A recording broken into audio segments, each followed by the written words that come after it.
السلام عليكم حبايب قلبي، شلونكم؟ شو اخباركم؟ طبعا اليوم راح انزل لكم شرح عن الدجاج الاصلي القطني العظم الخمس اصابع.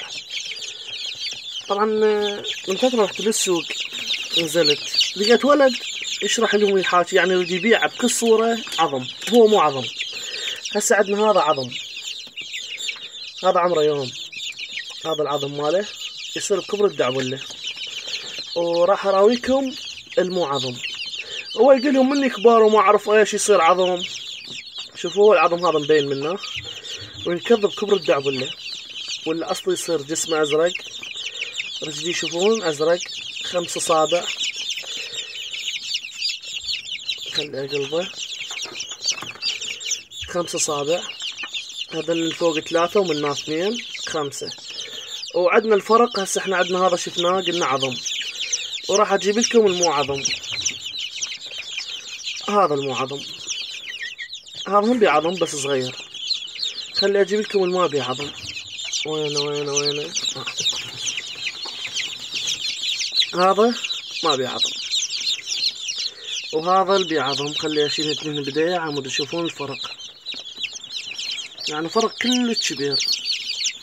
هسه ذاك المناكه مو عظم، وهذا المنا عظم. كم اصبع؟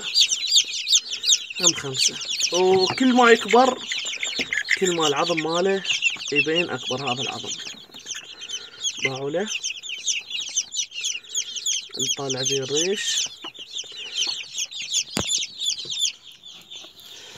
وهاي هيك تصير طبعا من تكبر.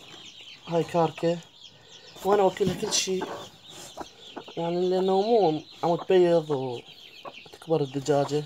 هاي مدمرة وما اعرف ايش. هاي شكلها، هي كلها صغار. ايه